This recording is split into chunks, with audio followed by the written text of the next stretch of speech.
Füvesítés előtti előkészítési munkák. Na, ez egy nagyon jó téma. Ezen nagyon hosszan lehet beszélni, de ez nagyon fontos. Tehát ez fontosabb, mint a hidrovetés, fontosabb, mint hogy egy kézzel vetsz, vagy fontosabb, mint hogy gyepszőnyeget választunk. A hidrovetés, mint már ezerszer mondtam, a cipőmön is kinő. Tehát nyilván, amikor vetek, rámegy a cipőmre, és ha az nedvesen marad, a cipőmön is kinő. De 2 év múlva nincs ott. Na most ez ugyanaz a kerten is, hogy ha rosszul van előkészítve a talaj, akkor nem lesz szép fű 2 év múlva. Az is lehet, hogy nagyon lassan nő a fű, és csak ezekről akarok most beszélni. Na most első dolog, amikor megyünk egy kerthez, megpróbáljuk felmérni a talajt. Tehát megvizsgáljuk a talajt. Mintát veszünk belőle több helyről, és ezt egy kis házi laborban megvizsgáljuk. Mik azok a dolgok, amit nézünk, és miért vizsgáljuk egyáltalán. Hát először is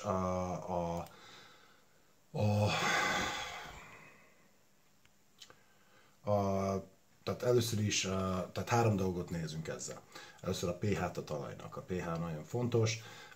Amikor homokos a talaj, akkor nagyon messzes tud lenni, akkor magas tud lenni a pH-ja. Amennyiben agyon van trágyázva egy terület, akkor savas tud lenni. Találkoztam már 4,5 pH-val, ami tehát nagyon savas volt, és akkor ugye folyékony mészsel tudjuk javítani ezt. Találtam még közel 9 pH-s talajokkal, és akkor azt is kezelni kell. Máskülönben nem fog megmaradni a fű, nem is fog csirázni. Tehát a 7-es pH az a fontos. A következőt, amit nézünk, az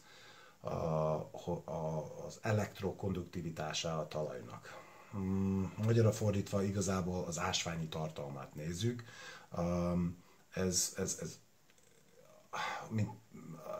Ha egy termőföldet vásárolunk gyakran, ugye ez mérő jött ez a föld, mert ez nem termőföld, hanem ez egy töltőföld. Ez általában ugye tiltja a törvény, hogy a termőföldet áruljunk, tehát a úgymond termőföld, amit vásárolunk, az egy ház építkezés során ki lett véve, ha jó, ha a telep próbált valamit javítani rajta, akkor vagy homokkal dúsították, komposzttal, vagy tőzeggel, vagy gomba trágyával, valamivel javították a talajt.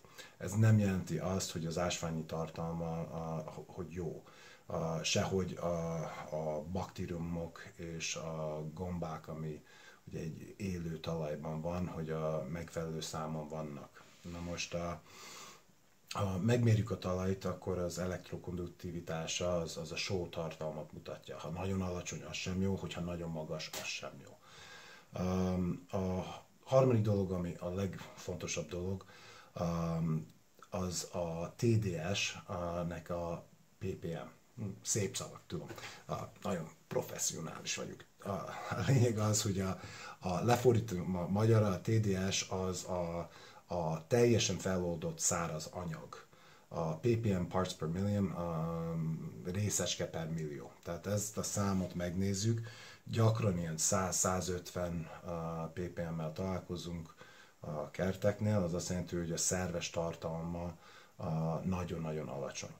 Ha szerves trágyával kezelik, és jó a mikroklímája a talajnak, tehát a mikroorganizmusok szaporodnak és jelen vannak, a gombák és a baktériumok, és jó a szerves tartalma, akkor még 1000 fölött lesz, és ez a jó.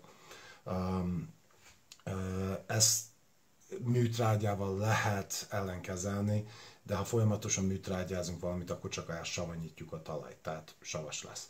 Tehát tönkre tesszük maga a talajt. Tehát nagyon fontos, hogy a szerves tartalma és az élő a mikroorganizmusok szaporodjanak, és hogy jelen legyenek.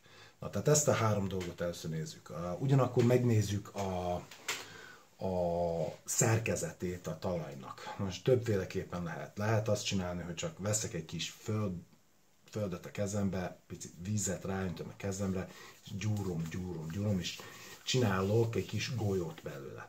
Na most, ha egy golyót tudok csinálni, akkor az, és nem esik szét. Ha szétesik, akkor 100% homok.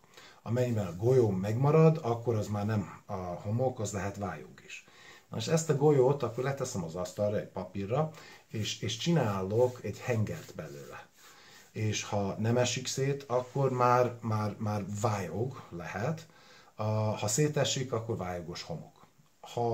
Ha ezt a hengert még egy ilyen vékony, mondjuk mint egy gilisztára ki tudom gyúrni, akkor már nagyon magas az agyag tartalma.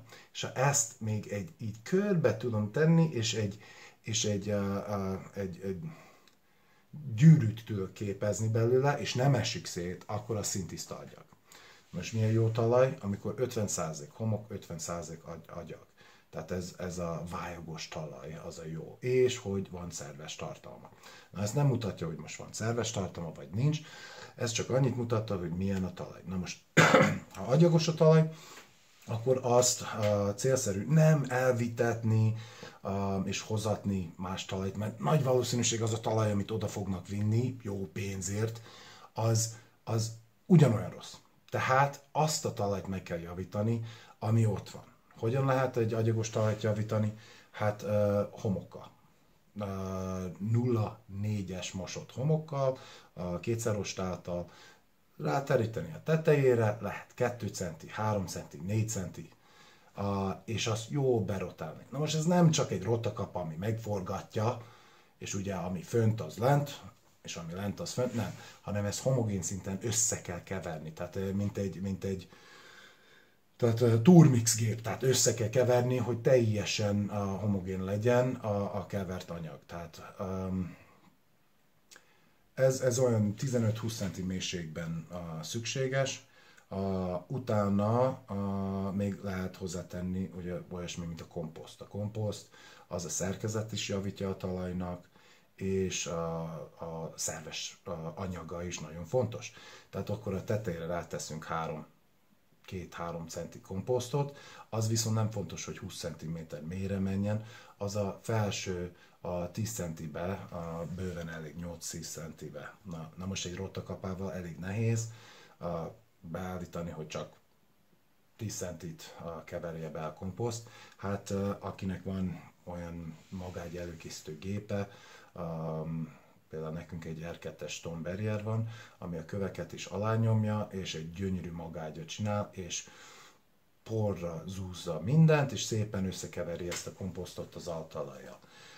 És akkor mi végül is egy virágföldet képezünk. Na most még mindig nincsenek ott a mikroorganizmusok, tehát azokat a baktériumok, a gombák, azokat lehet hozzáadagolni, és akkor komolyan egy jó, mint egy erdei talaj, egy jó termőföldet tudtunk létrehozni, annélkül, hogy hozattunk drága földet. Mert ugye, igen, a komposzt az egy drága anyag, az biztos.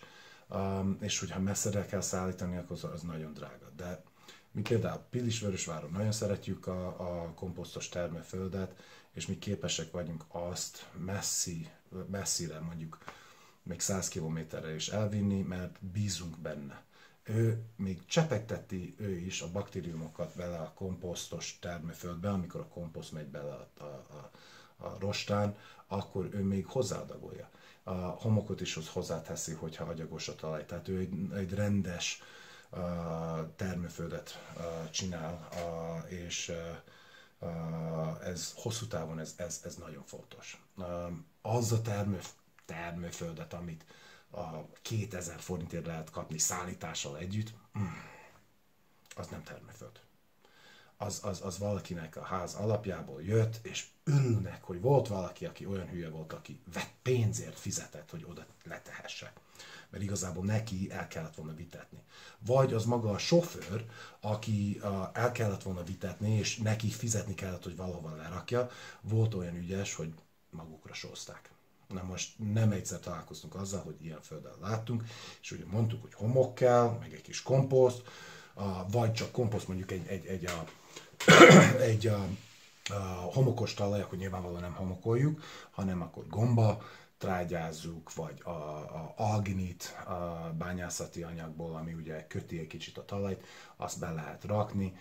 Na most viszont nem volt helye, hogy rátegyük ezt a komposztot, vagy ezt a gombaptrágyat, vagy bármit, mert már szintig volt, tehát a járda szintig volt tele ezzel a talajjal, akkor mit kell csinálni? Hát akkor el kell vitetni a talajt. Mert ha nem, akkor soha nem lesz szép a fű. Na most elvitetni talajt, először is a munkaerő nagyon-nagyon drága, és elvitetni is nagyon drága, és nem biztos, hogy találunk valakit, aki pénzért átveszi. Tehát jól tehát át kell gondolni, hogy mi a szint, és mi kell ahhoz, hogy az a szint. Tehát, hogyha megállunk mondjuk 10 centi a végleges szinttől, akkor még mindig lehet javítani az altalajt. Na most, ezért a másik oka, hogy mi ezt megvizsgáljuk ugye a földet, mert akkor tudjuk javasolni, hogy mi kell hozzá. Tehát ezek a baktériumok, vagy sem, amalgarol, ami szaporítja őket, meg a szerves trágya, mert ugye egy homokos talaj, aminek a ppm, ugye a szerves anyag tartalma 100-150 körül volt, akkor igenis kell szerves trágya. Amennyiben nem lehet komposztot használni, mert ugye nem lehet növelni 3 centivel a magasságát, akkor szerves trágya, és azzal is vissza tudjuk hozni az életet a talajban. Na most milyen az előkészítés? Tehát ugye már mondtam, hogy rotálunk egy jó 20 centit, aztán magágyat előkészítünk.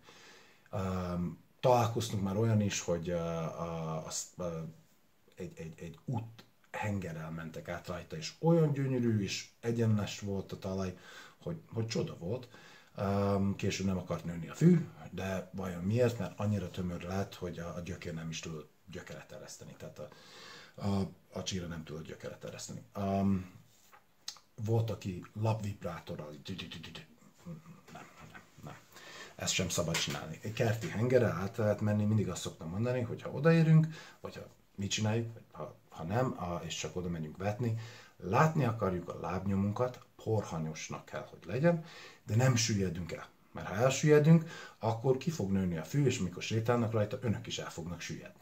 Viszont amennyiben látjuk a lábnyomunkat, tehát ott, ahol ment a talicska, oda-vissza, ha az nincsen fellazítva, akkor nem tudjuk belelőni a hidrovetés anyagot bele a talajban. És ki fog csirázni, csak lassabban. Tehát a gyökér az erőlködik, nem tud belemenni ebbe a kemény talajba, hogy a tápot felszívja, ezért lassan nő. Máshol gyönyörűen szépen fog nőni. Például, hogy ott a járda mellett, ahol alatt a kulékavics van, és ugye levegő van, ott mindig szép, nagy, és nő a fű, és csodálkoznak, hogy ott miért nő, és itt miért nem. Hát talaj szerkezet. Itt kötött a talaj, ott megkap levegőt. De hát ugyanannyi vizet, és ugyanaz a föld. Igen, azért.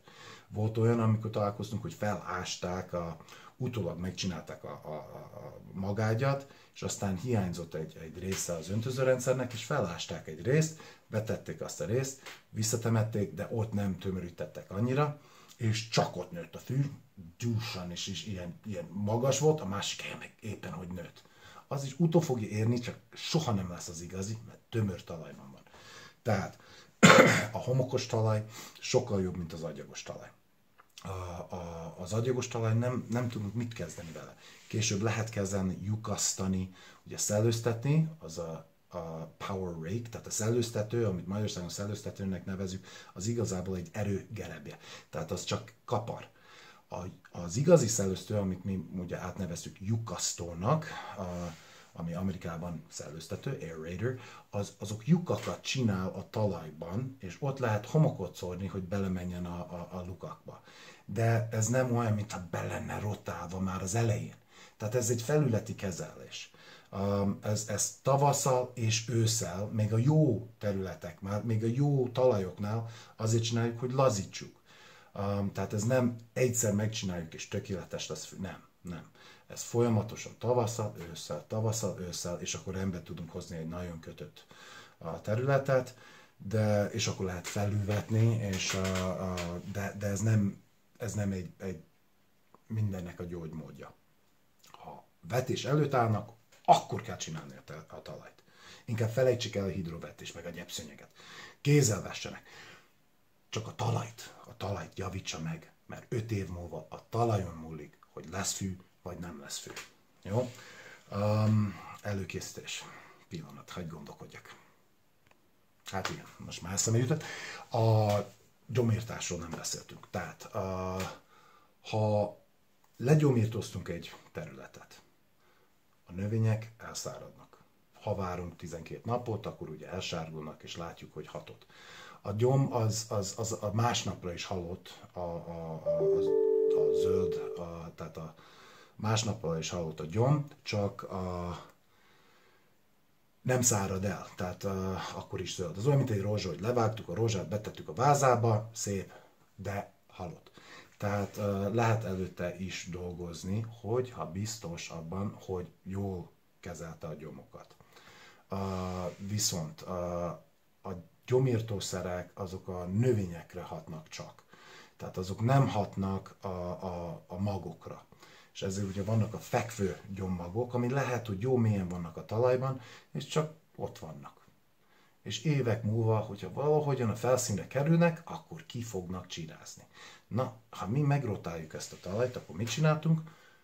Egy magágyat csináltunk a gyomoknak. Tehát az lenne az igazi, hogy megint várni, hogy kinőjön a gyom, és ha kinőtt, akkor még egyszer gyomírtozni. És Amerikában még 3-szor is csinálják ezt. Tehát 3 hétig nő a gyom, gyomírtoznak, várnak, és akkor kikapálják. Aztán megint 3 hétig nő a gyom, gyomírtoznak, várnak, és megint. Tehát ez 3-szor, akkor ez egy 3-4 hónapos procedúra.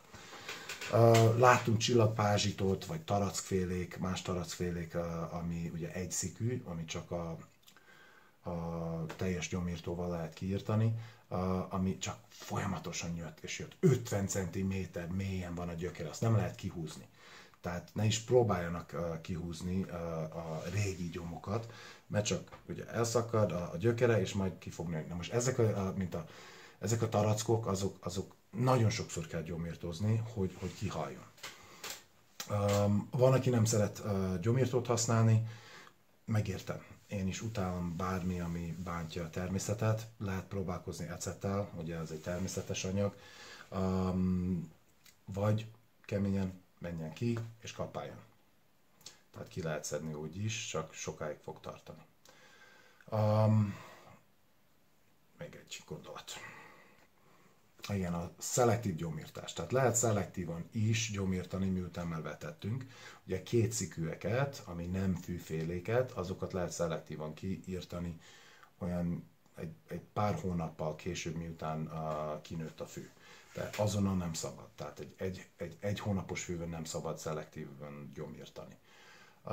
De az egyszikűek, tehát a fűfélék, tehát ami olyan, mint a fű, ami egyenesen nő, mint a tarack, a muhar, ezeket nem lehet szelektívan kiírtani. A muhart pont lehet, puma nevezetű anyaga, de ugye az egy egynyári, tehát az elég gyorsan ledobja a magját, az elhal majd tél előtt, és akkor a magtól fog újra jönni. Na most, hogy ha a pumával kezdik, akkor ezt ki lehet írtani, de a puma elég drága kis anyag. Viszont a mezei nádképű csenkesz, vagy a kakaslábfű, vagy a sima tarack, ezek nem fogod tudni a szelektív gyomírtóval kiírtani. Tehát fontos a gyomírtás a magágy előkészítés előtt. Tehát összegezve, gyomírtjuk, lekaszáljuk, felrotáljuk, hozzáadjuk a megfelelő adalékanyagot, homok, alginit, komposzt, vagy bármi, magágyat előkészítünk, várjuk, hogy kinőjön a gyom, megint gyomírtozunk, megint magágyat előkészítünk, és lehet vetni. Vagy megint várjuk, hogy kinőjön a gyom, gyomírtozunk, magágyat előkészítünk, stb. Magukon múlik.